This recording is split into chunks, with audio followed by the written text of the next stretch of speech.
The sun is blazing over the dry hills of Samaria. The ground is cracked, the air is heavy, and the last thing anyone expects is a miracle. Jesus is tired from walking. His disciples have gone for food, and he sits alone beside a well called Jacob's Well, a site revered from millennia, tied to the very patriarch it's named for. The scene is quiet, still, ordinary, or so it seems. Then she appears, a Samaritan woman. She's coming alone at the hottest time of day. Why? Because nobody else wants to be near her, because her past is messy and judgment follows her like a shadow.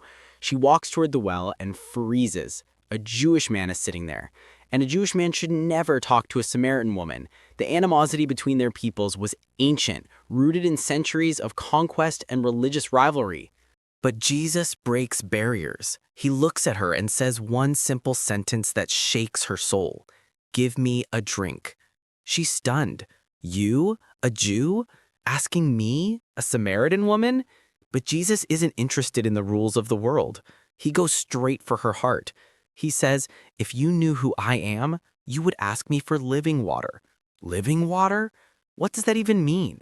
In the Old Testament, living water symbolized God's provision and spiritual life. She laughs nervously. "Sir, you don't even have a bucket." But Jesus tells her, "Whoever drinks this well water will be thirsty again.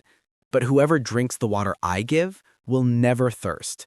It will become a fountain inside them, giving eternal life." She pauses. Hope flickers inside her. "Sir, give me this water." And Jesus does something unexpected. He tells her, "Go, call your husband." Her heart drops. I have no husband." Jesus looks straight into her soul and gently says, "You're right. You've had 5 husbands, and the man you're living with now isn't your husband." This is the moment she realizes he knows everything, every mistake, every scar, every secret she tried to bury. And yet, he doesn't judge her. He speaks to her with a dignity she hasn't felt in years. She whispers, "I know Messiah is coming." Then Jesus reveals something he rarely says so directly. "I am he." He reveals his identity as the Messiah, first to her, a Samaritan, a woman with a complex past, a person on the absolute margins of society. In this moment, the woman who came to the well full of shame is suddenly overflowing with purpose.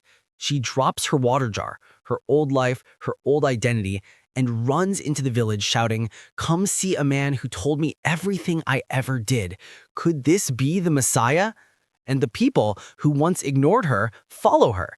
The entire village comes running to Jesus because of the testimony of the woman everyone thought God would never use. Jesus didn't go around Samaria. He went through it on purpose, to meet one woman, to change one life, and through her, change an entire community. And here's the truth. The same Jesus who sat at that well is still offering living water today, to the tired, to the ashamed, to the lonely, to the ones who think, "God would never want anything to do with me." He says, "If you knew the gift of God, you'd come to me, and I'd give you living water." He knows your past, your failures, your fears, and he still chooses you. Just like the woman at the well, your story isn't over. It's only beginning.